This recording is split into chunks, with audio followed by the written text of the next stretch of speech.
আজকের বিষয় ভারত গণমাধ্যমে ভারতের কেন্দ্রীয় সরকারের মাধ্যমে যে ক্রিয়া প্রতিক্রিয়া সেখানে কি বোঝানো হয়েছে যে শেখ হাসিনাকে প্রধানমন্ত্রী হিসেবে বাংলাদেশে পাঠাচ্ছেন নাকি আসামি হিসেবে সে বিষয়ে আপনাদের সাথে শেয়ার করার জন্য উপস্থিত হয়েছে।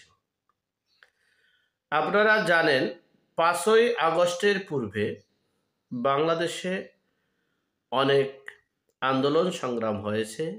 কোটা সংস্কার আন্দোলন, বৈষম্য বিরোধী আন্দোলন। এই আন্দোলনের সময় শেখ হাসিনা বলেছেন বাংলাদেশের দেশি বিদেশি চক্রান্ত এবং জঙ্গির উত্থান এবং দেশে একটা বিশৃঙ্খলার সৃষ্টি সহ এই আফগানিস্তানের মতো এই দেশে একটা যুদ্ধের দিকে ধাবিত হচ্ছে। কিন্তু আমরা এমনই তার কথাকে অস্বীকার করেছি, তাকে বিশ্বাস করিনি, তার কথাগুলো মূল্যায়ন করিনি। এজন্য তার আশেপাশে যারা দুর্বৃত্তায়ন করেছে, অপরাধী ছিলেন, সেই অপরাধের কারণেও তাকে আমরা বিশ্বাস করতে পারিনি এবং তাকে মনে করেছিলাম ক্ষমতা ধরে রাখার জন্যই হয়তোবা এমনগুলো বলছে। কিন্তু আজ 5 মাসে পুঙ্খানুপুঙ্খ রূপে সে কথাগুলোর প্রমাণ মিলেছে। যাই হোক, এরপরে তিনি যখন এক দফা দাবি শুরু করলেন, তার পরের দিন থেকেই শেখ হাসিনা একটা সিদ্ধান্ত নিয়েছিলেন যে যেহেতু আমি দেশের জন্য এত কিছু করার পরও যেহেতু আমাকে নিয়ে এত ষড়যন্ত্র এবং দেশে একটা যুদ্ধ লাগাতে চায়, আমি সে যুদ্ধ চাই না, বিগ্রহ চাই না, দেশের মানুষ হত্যা হোক, এগুলো আমি চাই না। বিদায়ী তিনি নিজ উদ্যোগে বলেছেন যে আমি ক্ষমতা ছেড়ে টুঙ্গিপাড়াতে চলে যাব, ক্ষমতা সেনাবাহিনীর হাতে তুলে দিয়ে আমি টুঙ্গিপাড়াতে চলে যাব। বারবার তিনি কথা বলেছেন। 3 তারিখ, 2 তারিখ সিদ্ধান্ত নিয়েছেন, 3 তারিখ বলেছেন, 4 তারিখও তিনি বলেছেন। কিন্তু দুর্ভাগ্যবশত তাকে একটি গোষ্ঠী, একটি মদতদাতা যারা এই চিন্তা করেছে, তারা বলেছে যে বঙ্গবন্ধুর মতো আপনাদের সকলকে হয়তোবা সেরকম পরিস্থিতি করতে পারে 75-এর 15ই আগস্টের মতো। সেজন্য তাকে বলা হয়েছে যে না, আপনি টুঙ্গিপাড়াতে থাকতে পারবেন না। সর্বোচ্চ তাকে ক্রিয়া প্রতিক্রিয়া দিয়ে এরপরে তাকে লন্ডনে বা ইন্ডিয়াতে পাঠানোর ব্যবস্থা করেছে। বিদেয়ী তিনি তখন টেকনিক্যালি এই সিদ্ধান্ত নিয়েছেন, যেহেতু আমি বাংলাদেশে থাকতে পারবো না, আমাকে নিয়ে 15ই আগস্টের চিন্তা করেছে আমাদেরকে নিয়ে, সেহেতু আমি আর পদত্যাগ না করেই চলে যাব। তিনি পদত্যাগ না করেই চলে গেছেন। এরপরে দেখেন দেশের পরিস্থিতি, বিশ্ববাসী সকলে দেখতে পেরেছেন। আমাদের এখানে রিসেট বাটন পুশ, 72-এর সংবিধান কবর এবং শেখ পরিবারকে কবর, এরপরে আওয়ামী লীগকে কবর সহ নানান কথা আপনারা শুনতে পেরেছেন, জানতে পেরেছেন। কিন্তু আমার কথা হচ্ছে, যিনি অপরাধী, যিনি প্রত্যক্ষ অপরাধের সাথে সম্পৃক্ত, তাকে বিচারের আওতায় এনে সর্বোচ্চ শাস্তি দেওয়া হোক, সেটা আমি একমত। তবে প্রতিহিংসা প্রয়ণ, রাজনীতির কারণে, প্রতিশোধের কারণে, অহংকারের কারণে, ক্ষমতার জন্য, চেয়ার দখলের কারণে যেগুলো হচ্ছে, প্রতিনিয়ত গণহত্যা হচ্ছে, নির্বিচারে হত্যা হচ্ছে, লুটপাট হচ্ছে, নৈরাজ্য হচ্ছে, এটার আমরা চাই না। যাই হোক, এরই পরিপ্রেক্ষিতে বাংলাদেশের অনেক মামলা হয়েছে শেখ হাসিনার নামে। সেই মামলাগুলো বিশ্ববাসী দেখেছেন। মানে আসামি জীবিত আছে, তাকে মৃত্যু বানিয়ে আসামি করা হয়েছে শেখ হাসিনাকে। আসামি ট্রাকের চাপায় পড়ে মারা গিয়েছে, আসামি করা হয়েছে শেখ হাসিনা মেরেছে। আসামি হার্ট অ্যাটাক করে মারা গিয়েছে, আসামি করা হয়েছে শেখ হাসিনার ১ নম্বর আসামি মারছে। যাই হোক, এভাবে আমরা বিভিন্ন সময় বিভিন্ন রকমের দেখেছি, চিন্তা করেছি, বা আমরা প্রকাশ্যে অপ্রকাশ্যে গোপনে অনেক কিছু তথ্য আমরা জানতে পেরেছি, শুনতে পেরেছি।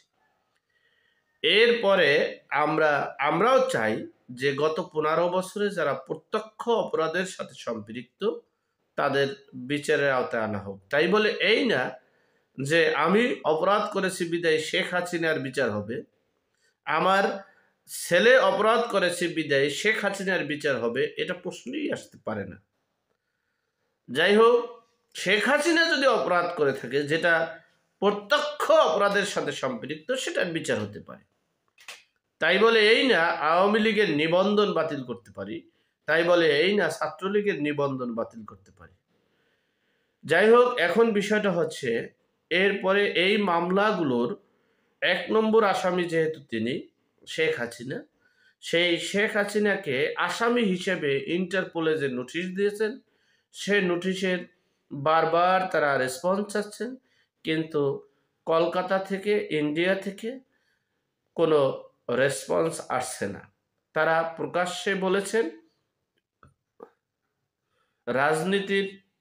রাজনৈতিক প্রতিহিংসা প্লাস ১৫ই আগস্ট ঘটানোর বিষয়কে সামনে এনে তারা বলেছেন শেখ হাসিনা আমাদের এখানেই আছেন, নিরাপদ আছেন, এবং শেখ হাসিনার যখন প্রয়োজন হবে তখনই তিনি বাংলাদেশে যাবেন। যখন তিনি মনে করবেন উপযুক্ত সময় বাংলাদেশের যাওয়ার, এবং বাংলাদেশের জনগণের যখন মনে করবে যে না, বাংলাদেশের জনগণ প্লাস বাংলাদেশের সকল ডিপার্টমেন্ট প্লাস শেখ হাসিনা মনে করবে যে না, এখন বাংলাদেশ রক্ষা করার জন্য এই পদক্ষেপ নেওয়া উচিত, তখন তিনি সেই পদক্ষেপ নিয়ে বাংলাদেশে আসবেন।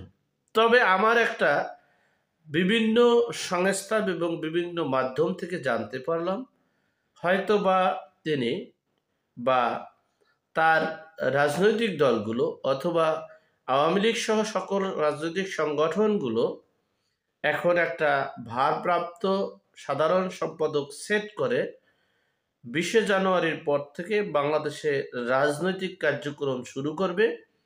এরপরেই যে কোনো মুহূর্তে যে কোনো সময় তিনি বাংলাদেশে পদার্পণ করবেন। তার ভাষ্য অনুযায়ী এবং বিভিন্ন ইন্টারন্যাশনাল পত্রিকা অনুযায়ী তিনি প্রধানমন্ত্রী হিসেবেই বাংলাদেশে পদার্পণ করবেন, এবং তিনি এমনকি ভারতের সেই শুভেন্দু ভট্টাচার্য তিনি বলেছেন যে শেখ হাসিনা এখনো বর্তমান প্রধানমন্ত্রী, প্লাস ডোনাল্ড ট্রাম্প বলেছেন শেখ হাসিনা এখনো বাংলাদেশের প্রধানমন্ত্রী, প্লাস সহ পশ্চিমা রাষ্ট্রগুলো প্রধানমন্ত্রী হিসেবেই শেখ হাসিনাকে স্বীকৃতি দিয়েছে, এমন তথ্য পাওয়া গেছে। যাই হোক, সেই শেখ হাসিনা প্রধানমন্ত্রী হিসেবেই নাকি বাংলাদেশে আসতে চায়।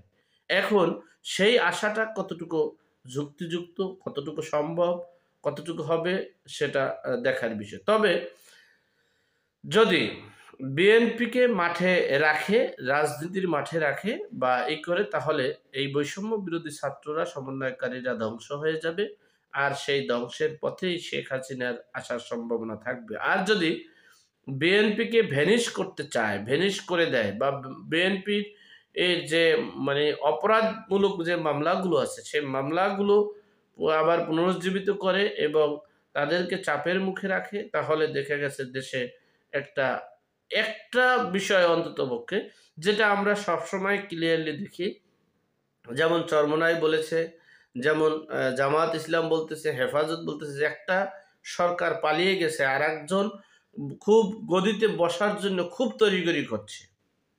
আর বৈষম্য বিরোধী ছাত্ররা, সমন্বয়কারীরা, তারা বলছে যে জুন জুলাইয়ের যে গণ অভ্যুত্থান, যে বিপ্লব, যে আন্দোলন, যে সংগ্রাম, সেটা শুধু নির্বাচনের জন্য নয়, এটা হচ্ছে দেশের সার্বিক দিক থেকে পরিবর্তন, সংস্কার এবং দেশের নির্বাচন ব্যবস্থা সব কিছুকে একটা নির্দিষ্ট লক্ষ্যে পৌঁছানোর জন্যই আমরা এই আন্দোলন সংগ্রাম করেছে। সুতরাং কে নির্বাচন চাইলো, কে ক্ষমতায় যাবে, কে কি করলো, এটা আমাদের দেখার বিষয় নেই। যাই হোক, সেই প্রসঙ্গেই সর্বোপরি কথা হচ্ছে, শেখ হাসিনার রাজনীতির মাঠ খুলে যাবে 20 তারিখের পর।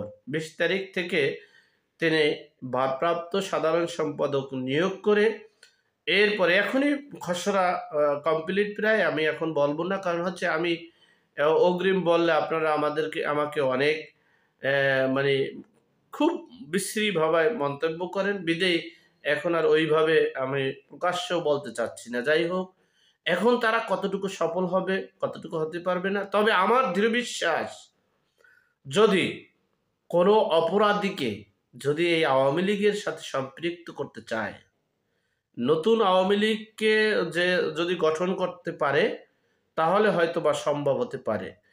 যদি এই শেখ হাসিনা সকল ভুল ত্রুটিকে মানে মেজারমেন্ট করে, নির্দিষ্ট করে, এরপর তাদেরকে অব্যাহতি দিয়ে এই অপরাধীকে বর্তমান যদি সামনে যদি আগাতে চায়, সকল অপরাধীকে বের করে নতুনভাবে নতুন অপরাধী নিট অ্যান্ড ক্লিন ইমেজের নেতাকর্মীদের নিয়ে যদি মাঠে নামে, তাহলে অবশ্যই তিনি সফল হবে, সেটাই মানে বোঝা যাচ্ছে। আর যদি তিনি অপরাধীদেরকে নিয়ে যদি আবার মাঠে নামে, কারণ হচ্ছে এই আন্দোলন সংগ্রামে আওয়ামী লীগের 50% জনগণ সম্পৃক্ত ছিল।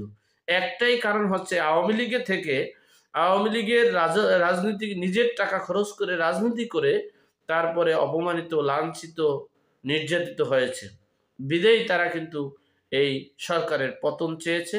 পতন চাওয়ার কারণ হচ্ছে, কারণ পতনে না থাকলে, বিরুদ্ধে না থাকলে বুঝতে পারবে না আসল সন্তান কে।